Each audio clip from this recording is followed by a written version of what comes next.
아니 이지연 씨 지금 뭘 마시는 거예요? 방송 이제 막 시작했는데. 내가 지금 너무 떨려가지고. 왜? 내 심장 소리 안 들려? 아니 들리는데. 아니 지금 난리도 아니라니까 지금. 보통 때 완전히 강심장인 이지연 씨가 정신이 하나도 없네. 예. 왜 떨리는 거야 오늘? 아니요, 오늘이 그날이에요. 이 결혼한 여자들은 다 안다는 그날. 시자 들어가는 날 있잖아요. 시어머니 생신, 시할아버지 제사, 시아주버님 무슨 날, 시조카 무슨 날. 이게 오늘이 그날이. 나는 시금치 깜짝 놀래. 깜짝이야. 나 진짜. 진정이 안 시자로 되네. 시작하는 뭐 어떤 분들이 오늘 나오시는 거예요? 그러니까요. 제가 이제 모든 걸 내려놓고 네. 예의 있게 한번 불러보도록 하겠습니다. 시어머니.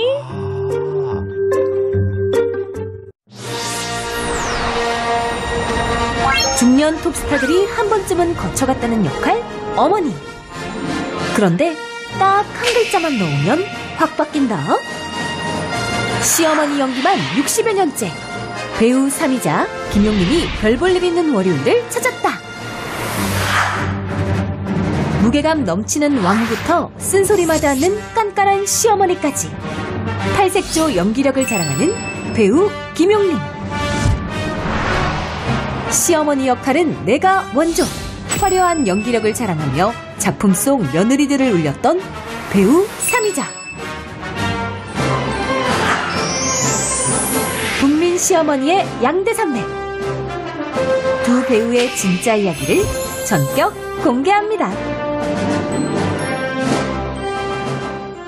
네, 찬란한 중년을 위한 라이프 스타일을 제안합니다. 일단 해봐요. 생방송 오후 1시. 안녕하세요. 신동진입니다. 안녕하세요. 이지연입니다. 오늘 바로 별 볼 일 있는 월요일입니다. 스타분들을 모셔서 저희가 이야기를 나누고 있는데요. 네. 오늘은 별 중에 별, 시어머니 중에 시어머니.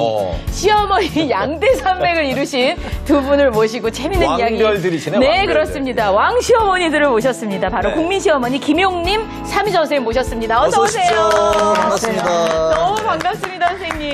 이 두 분을 한 자리에서 뵐 수 있다니 정말 너무 좋은데요. 뭐 사실은 두 분의 그냥 하셨던 작품 이야기만 쭉 나열해도 오늘 방송이 끝납니다. 우리나라 방송 역사인 거죠. 그러니까 근데 네. 이 두 분의 그 방송 이면에 또 이분들의 이야기를 좀 들어보려고 합니다. 네. 먼저 김용림 선생님 이거 대표작을 나열하기도 이거 진짜 힘든데 네.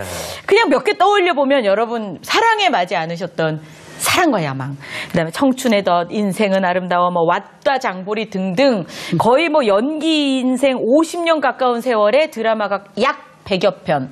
와. 96편으로 일단 계산을 했더라고요. 96편. 50년이 넘죠.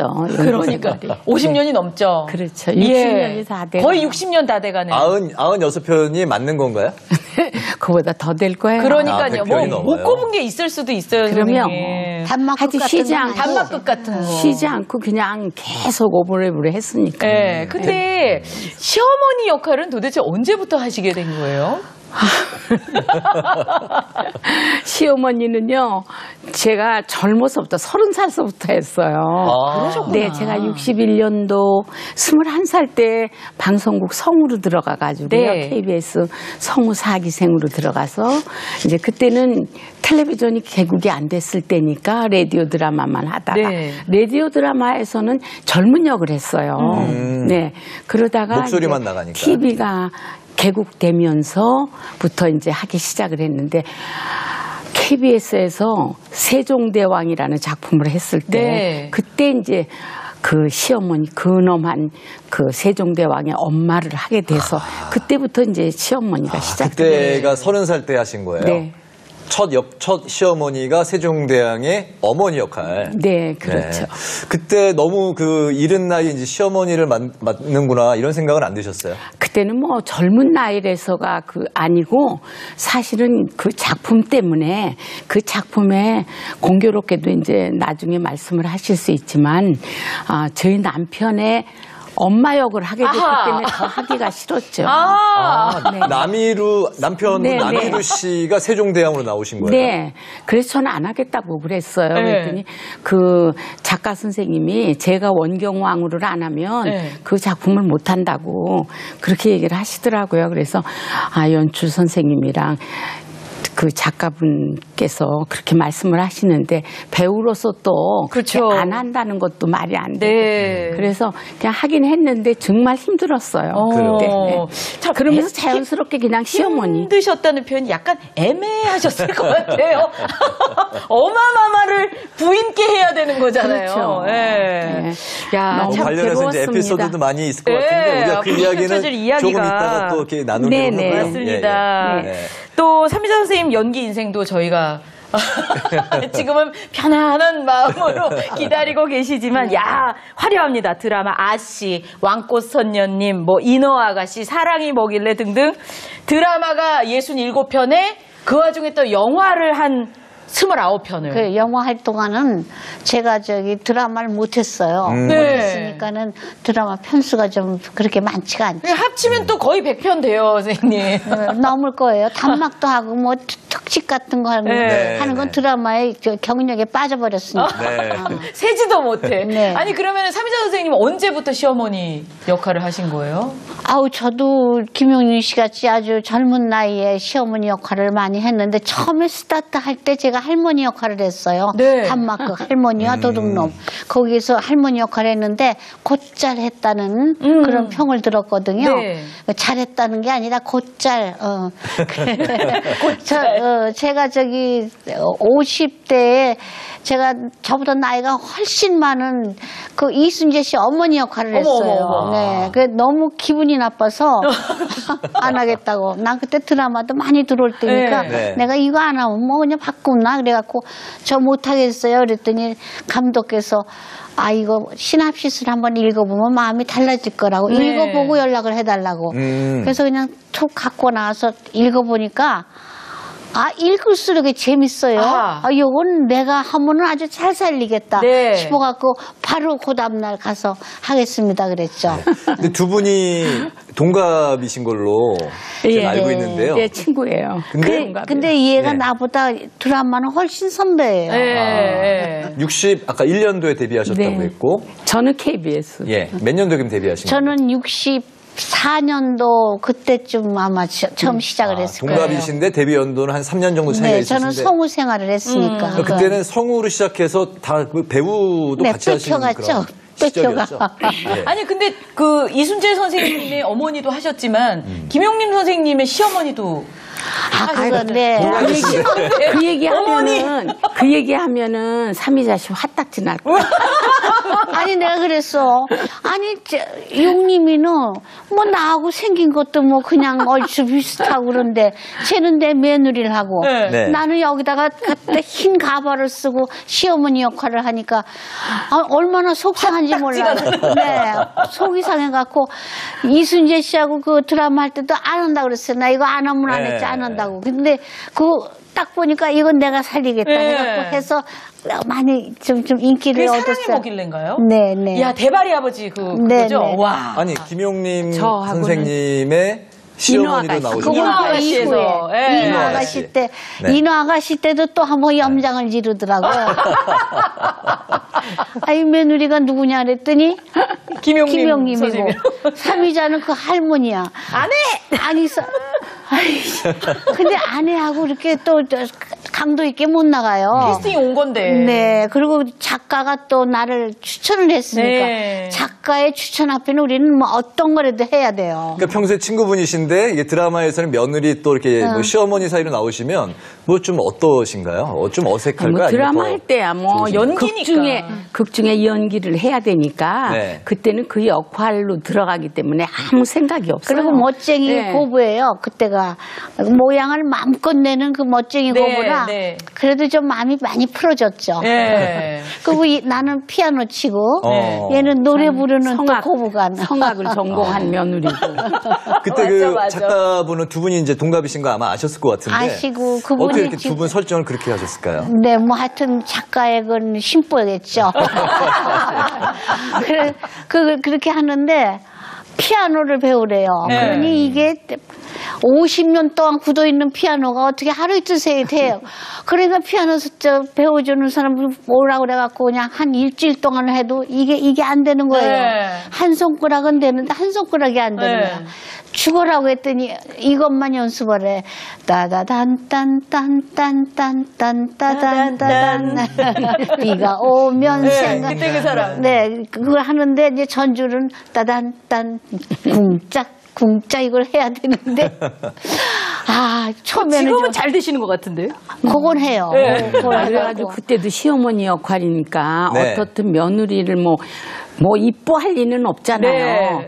그때도 그러면서 하여튼 지금도 여기 상체기가 제가 이게 남아 있어요. 조금 삼이자가 제가 문 열고 나가는데 문을 확 닫는 그 씬이 있었어요. 네.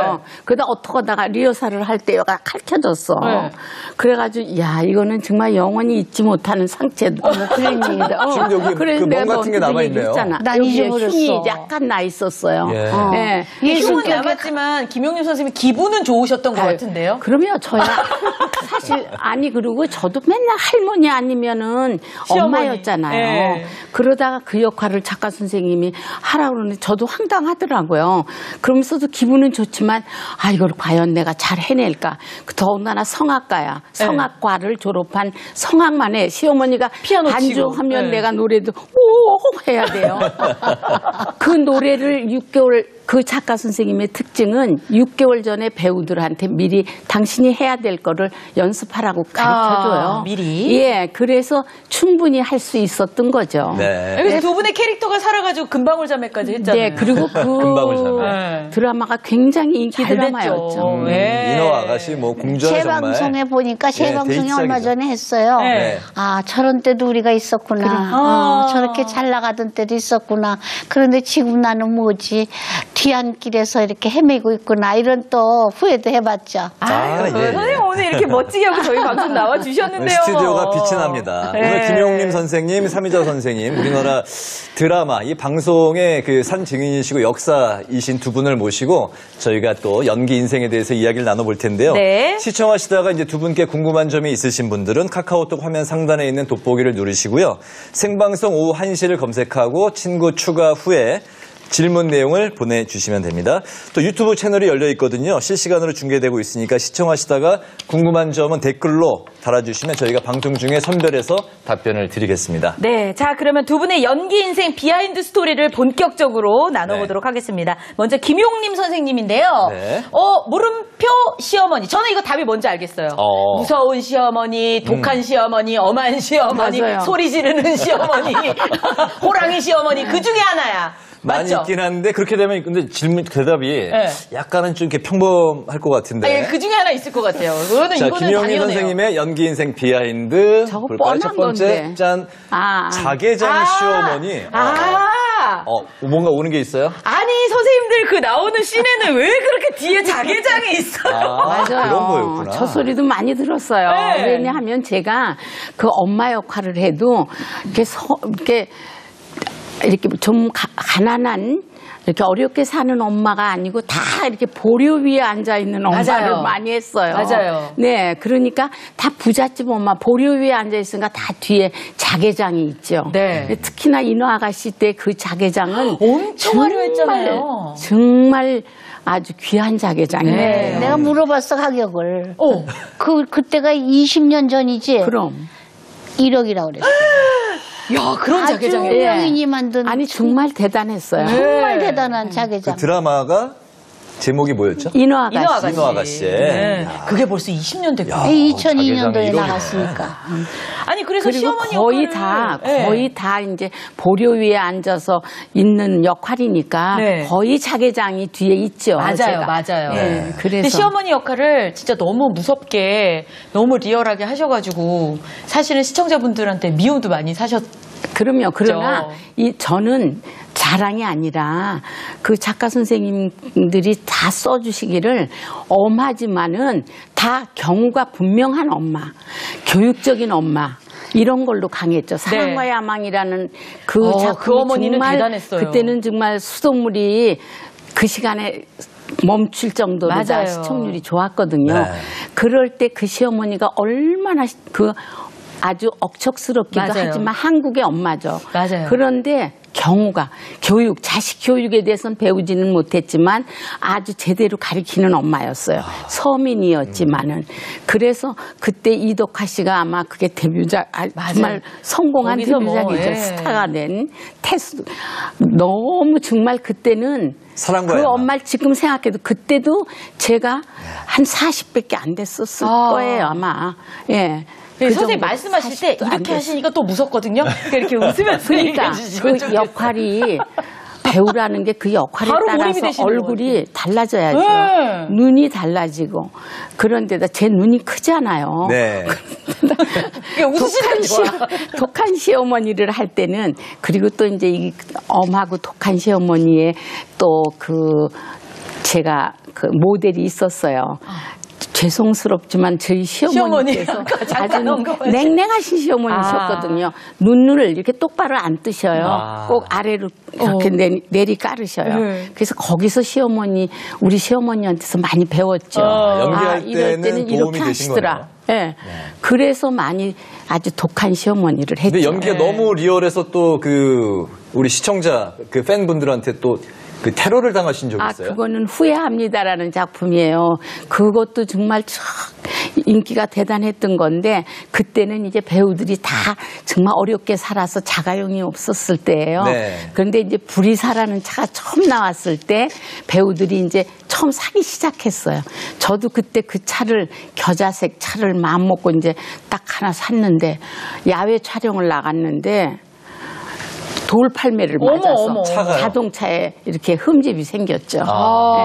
그래서 굉장히 잊을 수 화가 없는. 나셨겠네요. 네네. 그래가지고 잊지 못하는 아주 팬들의 그래서 역시 내가 악역을 잘하긴 잘하나 보다. 그렇게 생각하게 됐어요. 그때는 진짜 시청자들이 완전히 몰입해서 보던 시절이니까. 그렇죠. 그냥 그 인물로 보던 때잖아요. 배우들이 어떻게 드라마를 하는구나 다 아세요. 근데 그때만 해도 너무 아니죠. 순수하셨어요. 맞아요. 화는 났지만 내가 연기를 잘해서 이런 일이 생겼구나. 또 위로를 그렇게 했죠. 제가. 그럼요. 네. 이게 잘했으니까 이렇지. 그러고. 근데 그런 이제 좀 이렇게 무서운 시어머니 역할을 너무 잘하셔서 아드님이신 그 배우 남성진 씨가 결혼할 때 좀 어려웠다고 들었어요. 아니요, 어렵지는 않고 결혼을 하고 우리 이제 물론 뭐 아시겠지만 김지영이가 같이 이제 같은 연기자끼리 결혼을 했는데 뭐 너무나 소문이 다 났지만은 이제 그 김지영이가 뭐 저를 모르겠어요. 다 알겠지.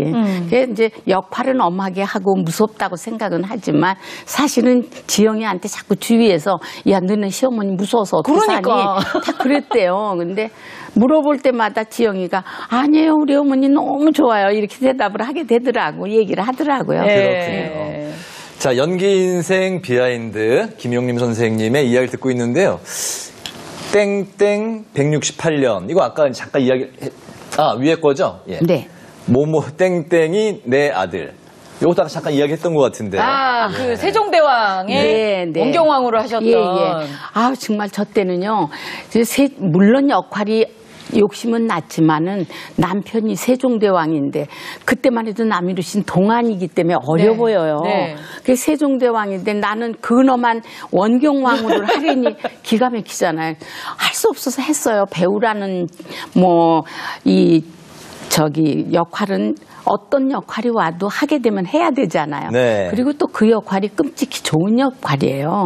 원경왕은 역사적으로도 태종비거든요.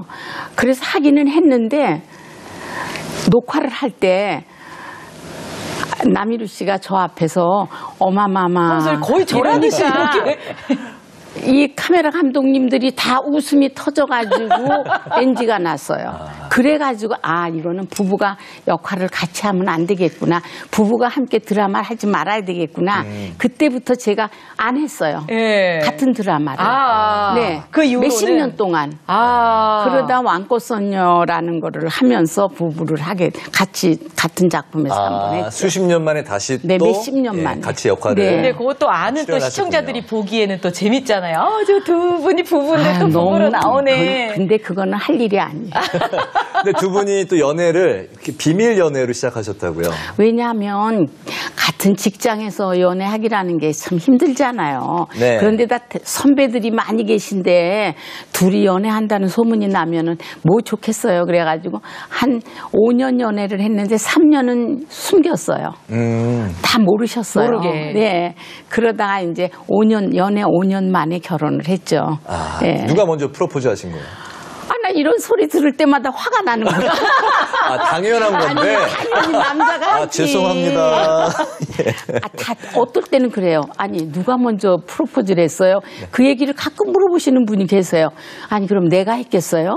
그러니까. 할 수도 있지 뭐. 이 남자가 원래 말이 없는 남자라 지금까지 살아보니까 정말 말 없는 남자는 재미없어요. 근데 그때도 KBS 등나무 밑에서 그때는 양문문고라고 이게 세계 명작집 포켓용이 있었거든요. 네. 그거를 꼭 등나무 밑에서 책을 보면서 말이 없었어요. 그냥 우수적인 남자다 이렇게 생각을 했는데 항상 녹음이 끝나고 갈 때 되면 그때는 양산을 우리가 쓰고 다녔어요. 그게 남산이 KBS였거든요. 예. 거기서 이렇게 드라마 센터 앞으로 이렇게 내려올 때 양산을 쓰고 내려와야 되는데 맨날 내가 녹음이 끝나고 나면 제 소품이 없어요. 그래서 어디 갔냐고 맨날 찾다 보면은 남희루 씨가 여기 있다고 갖다 주고 그러더라고요. 장난을 그래서 치셨구나. 이 남자 참 이상한 남자다. 그러고 제 친구들하고는 얘기를 잘해요. 그리고 모두 막 먹을 것도 사주고 네. 저한테는 말을 안 하더라고. 그래서 몰랐죠. 근데 하도 제 소품을 자꾸 없어지고 그러니까 나중에는 이제 같이 내려오면서 저에게 이제 프로포즈를 하게 돼서 이 남자가 나를 좋아하는구나 이렇게 알게 됐죠. 네, 남희루 씨만의 프로포즈 방식이었네요. 예. 아니 두 그러니까- 분의 지금 모습이 아, 저 왼쪽 사진은 언제 쪽인가요? 이야. 이쪽 거요? 네, 왼쪽. 이거, 네. 이쪽 거는 뭐 연애할 때 약혼하고 올 거예요. 약혼식 하시고 네. 그리고 결혼식 때 어머. 너무 멋있으시네요, 진짜 두 분 다. 이야 진짜. 근데 지금